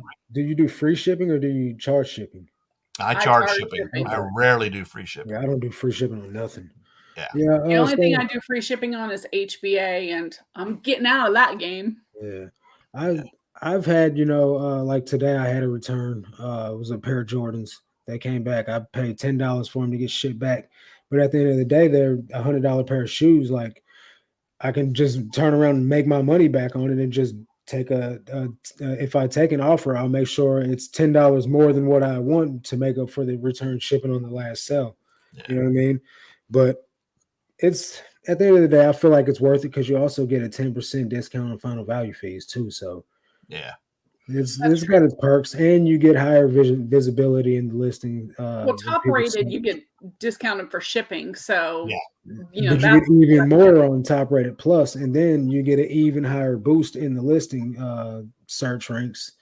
I mean, I feel it's worth it. I mean, yeah. I don't know. Well, if you're giving them more money, I mean, obviously, I saw somebody post, or Adam Exploits did a video right before we came on and was talking about how buyers are down 9% on eBay, but they're making more money from fees because we're all having to promote and do pay-per-click. I don't do the pay-per-click either, but I do promote, and I didn't do that a year ago. So, and they're also charging full shipping and all on total item or total sales cost on promoted now, not just the item cost. So eBay is going to get their money one way or another. Well, that's because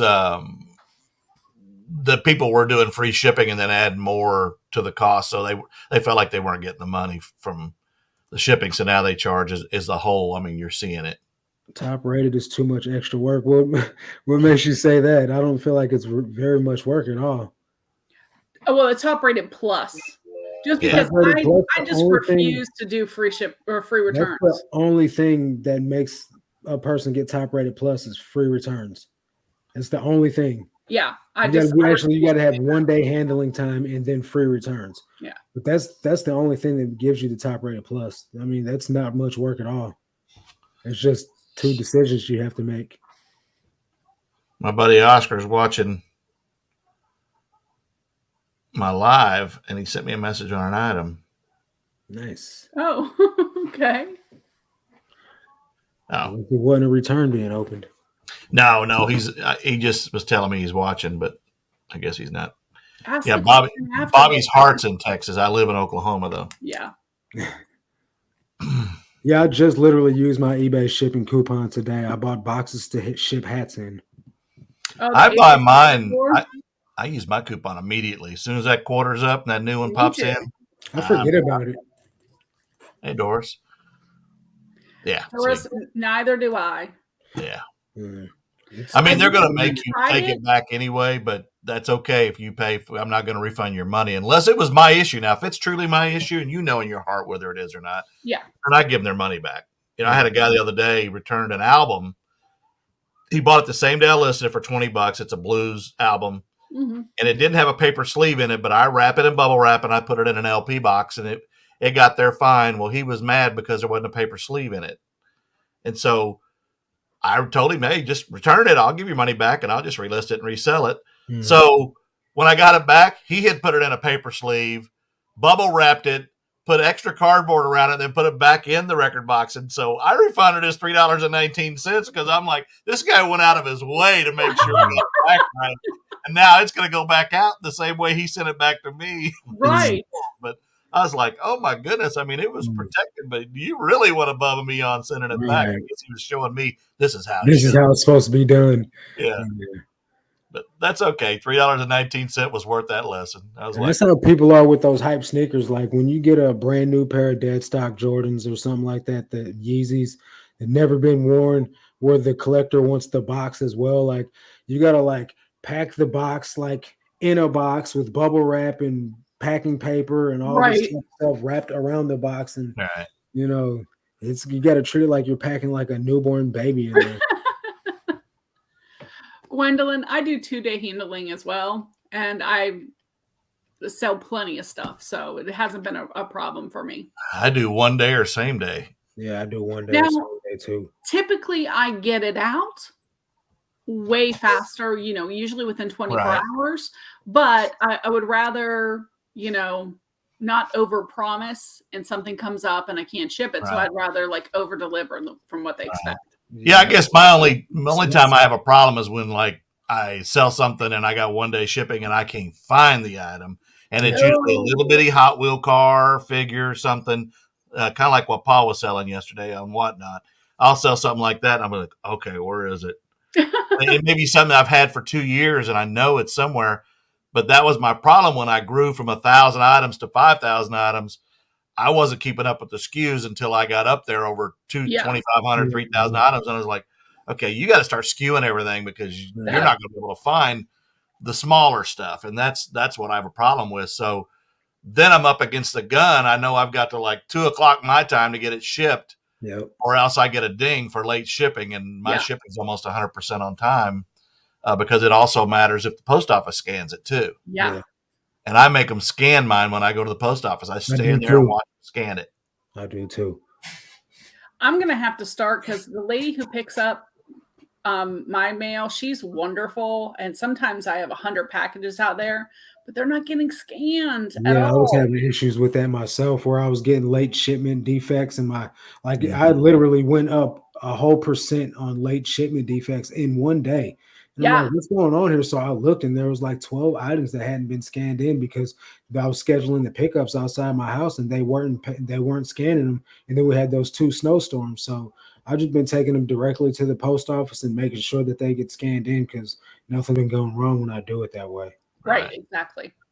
Well, I was skating to last week. We had some ice and I skated to the post office. I said, if the postal man can get out on that ice, I can get out on that ice. True. I literally had shorts and it's 15 degrees.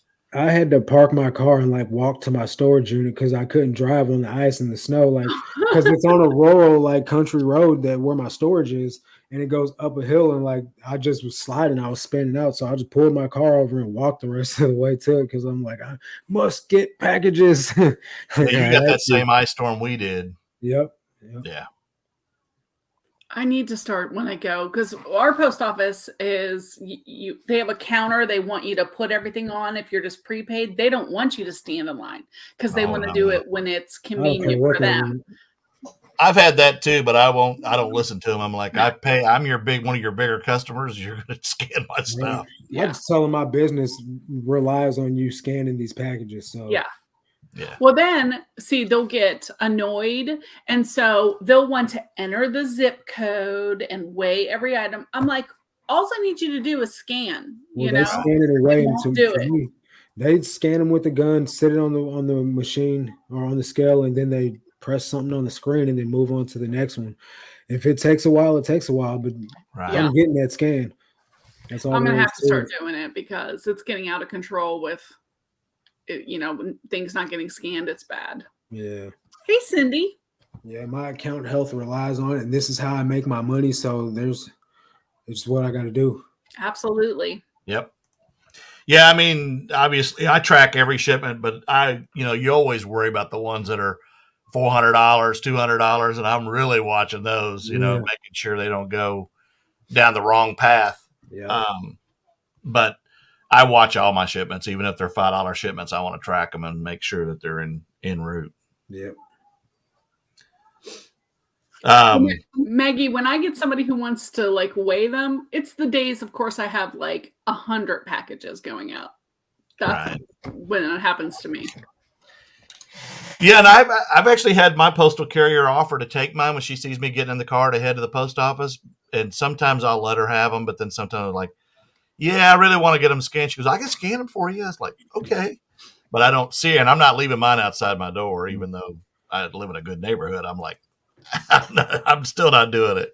See, the scan form doesn't give you credit as your package is being scanned in, so it's useless. That literally does nothing for you, Sandra. Yeah. They will say that doesn't count at all. You could scan and then it only scans random packages, so you don't even know which packages are actually being scanned in on that sheet. So at the end of the day, it's better to still have them scan each individual package. Had those at UPS too, and at the end of the day, there was a manifest that printed. Mm-hmm. But then once they got through their sort at night, they would come back and say, we didn't get this one or this one. Mm-hmm. And the post office has tried to get me to do that at some places too. And I'm like, guys, I'm not using that. I want every individual package scanned. So and I know that you got it from me. Right. And I want the receipt so I can show you. And when I filed one claim or two claims in maybe 3 years. Yeah. So I do what I say. I know how this works because of being in that industry for so long. Right. Well, I learned my lesson with UPS because a couple of weeks ago, I had Nike roller skates that sold for $100, and I dropped them off at UPS, and they lost the box. Yeah. Or you said that they, it never scans, never anything. So how do I prove I dropped it off? I mean, I did. Went with another box, but so I don't know that doesn't count either. So now they scan every single one. My mom and my dog are having a little race in the back. Sorry. Get it, dog and mom. Get it. Who's winning? Usually the dog. Yeah. You're lucky Paul's dog's not there. He'd probably eat the little dog. Right. Yeah. My mom's 68. The dog is going to win. I heard that. What? It's the truth. She's like, I heard that. Oh, she lets him win. My bad. Okay. Mm-hmm.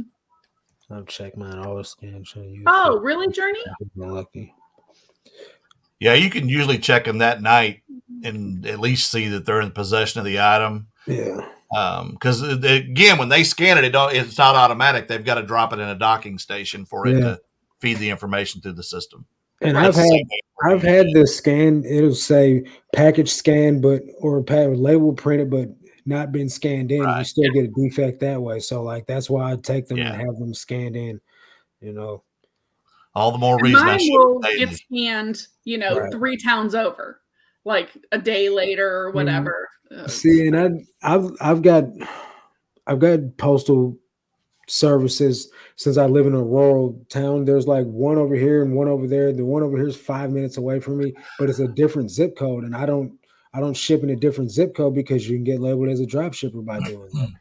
So I ship in the zip code that I'm registered in. So right. Me too. Even though this one is literally right up the street from me, it's closer. It's not in my zip code. So, Brian, one of the little tricks of the trade about UPS small package. Now I work for the freight division, the palletized freight, not the brown trucks. But one of the things that they always do, we used to hear all the time as sales reps, was UPS typically will deny a claim because they only pay up to 100 unless you pay extra insurance on it. But especially not so much on lost shipments, but on packaged shipments, they'll always say improper packaging and they'll deny the claim. You almost have to know somebody or contact a rep at UPS to fight the claim or escalate it. Right. Because we would have regular customers that ship daily with us that would say, hey, they denied it. And UPS actually has a group that goes out and for big customers, and they will actually do a warehouse audit to help with their efficiencies and stuff like that. And then they will also look at your packaging and tell you if that's proper packaging for the items that you're shipping, like liquids or things. They have teams of people that go out that are experts in engineering that do these things. And people would get claims denied even after those people came out and told them the proper boxes. They go out and buy these heavier duty boxes. Yeah. And so they would have to escalate it to the sales rep. So you almost have to escalate that to get it. And APOs, yeah, that's tricky. FPOs, those are a little harder. Those go to Chicago, at least with small or with the USPS. I don't know about with UPS or FedEx or anybody, but anyway, they always typically will deny a claim the first time, and you have to almost fight it. Whereas USPS, I've only filed 2, and they paid both of them. So.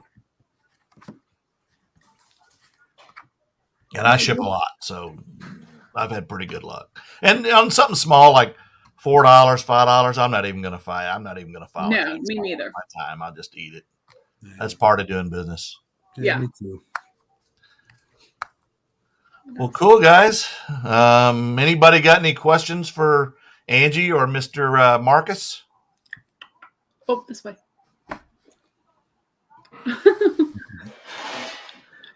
They're like, no, we already know everything.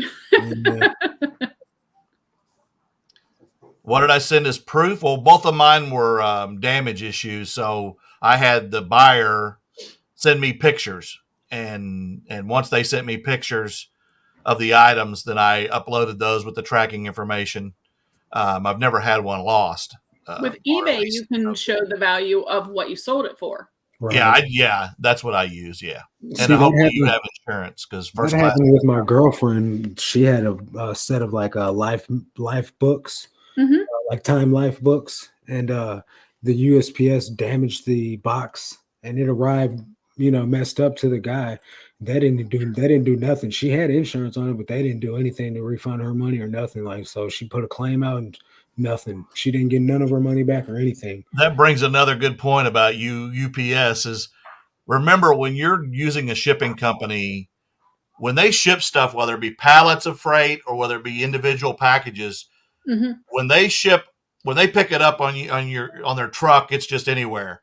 But when they get it in a trailer and they pull doubles or triple trailers down the road, they've got to stack and rack that stuff so tight to make money. That's where they make their money because it costs so much to put those trucks on the road and send them over the country, across the country. Right. So they've got to fill those trucks. So remember that the box that you put it in is there for the purpose of protecting the item. Okay. And so I always told people, if you're going to ship something, act like it's your personal household goods that you value, some sentimental thing in your family, and you pack that thing to where an inner box, if you need to, inside another box. But remember, the box being damaged is not reason to file a claim. The contents, if they're okay, nobody's going to pay a claim on a damaged box because the box's purpose is to protect the item. And if it did that, then it's done its job. Right. Walmart has displays. When they used to ship them, they would try to file claims. Or Bed Bath & Beyond was one of our biggest accounts, and they would try to file claims on just damaged boxes that were display boxes. And we're like, but the product was fine. You can't file a claim on a product that's not damaged. You're going to sell it. So, even big accounts we would argue with, of course, if they're The that display big. is free. Yeah. But the box's purpose is to protect it. So they're going to deny claims based on the contents being okay. Right. And actually with eBay, if you go to the bottom when you're shipping, at least with the post office, I don't get the post office insurance. I get the other insurance, which is basically through eBay. And with them, I've had much better luck with filing claims over the years than going through the post office. Right. So, and it's usually a little less money. Yeah.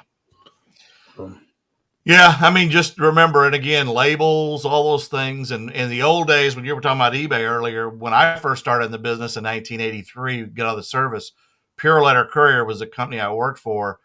It was like the old gas receipts where you had the little card and you slid the card and you had a 5-ply. Well, we had 5-ply labels that stuck to the package. And the bottom one was the one that you hardly could read if they didn't print hard enough with a pen. So sometimes we would get a package, we didn't know who it was going to because all the copies that they had, the driver kept one, the customer kept one or two.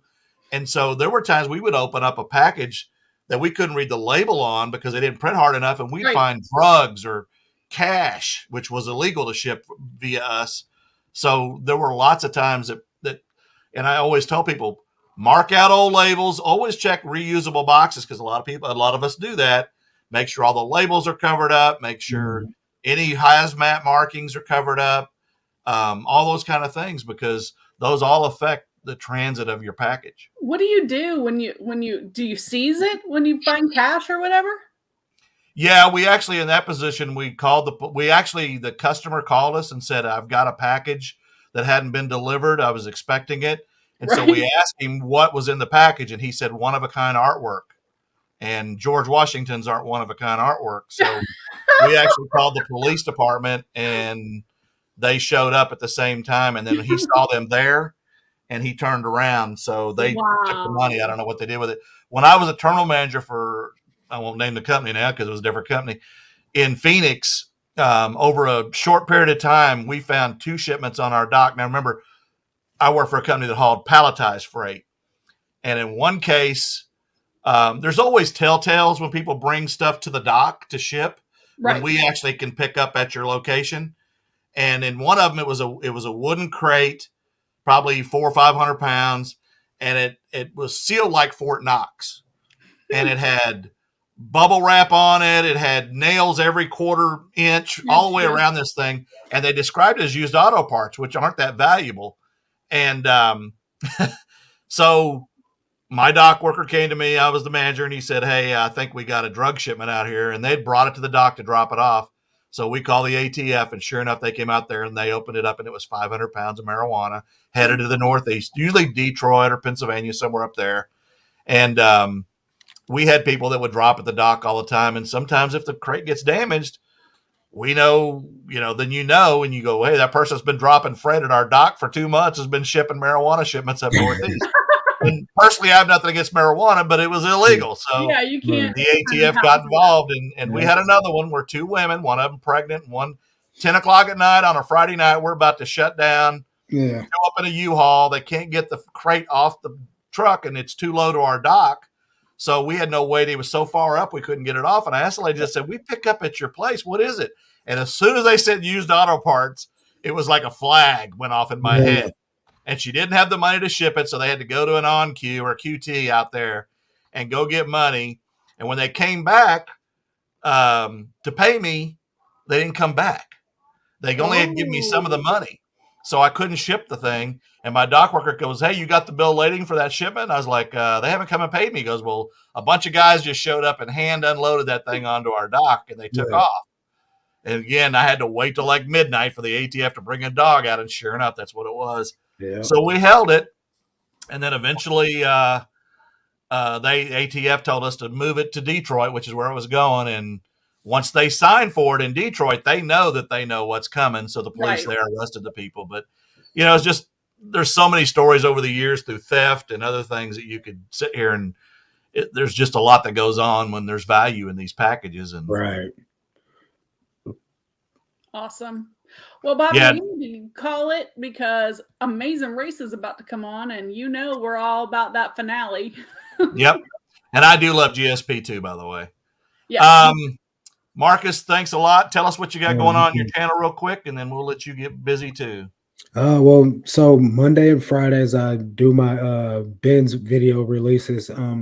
Tuesdays I do live with resellers. Bobby's going to be on there on the 8th. So if you guys want to come hang out with us too, come check that out. And then tried it yesterday. I released a what sold video. It totally bombed. Not even 100 views yet. So I guess I don't really know. Maybe I'll try those twice a week. I was going to do it daily, but if it's not going to get any traction, there's no need to waste my time. Right. So, but yeah, man, you guys can catch me Monday, Tuesdays, and Fridays for sure. Just subscribe and you'll get the notification. And TikTok every day, right? TikTok, no, TikTok's like once a week now, man. Okay. I might start getting back on there daily again. Just start dancing, man. Start dancing. I have no rhythm, bro. Angie, what you got going on? I don't know. For those of you who don't know, I'm actually not going to put out any more videos under the Cap Guy and JT. I will show up on lives and I will show up on other channels. But as far as YouTube videos, what sold, what I buy, I'm really not going to do that right now. I may go a direction, and I'm still seriously considering. I just have to put the research and time into it to do a music reaction video channel. I love that. And I'm still going to sell, still going to make money doing eBay because that's what I like doing. But she mentioned life work balance, and I got to work on that myself too. Right. I need to spend more time doing that kind of stuff. But anyway, y'all have a great night. Thanks for coming. Go ahead, Angie. What'd you say? Next week, we're going to have Out Country Sales. Amber and Mike will be over on my channel. If you're not subscribed, make sure you subscribe to my channel. And we'll have to check out Marcus on Tuesday. What time is your lives, Marcus? 7 p.m. Central Time. 7 p.m. Central. That's awesome. Why would you do it? Why would anybody do a live at 7 Central, Angie? I don't know. Right. Seems like a crazy time to do it. I know. I noticed Out Country Sales at 8 o'clock went live.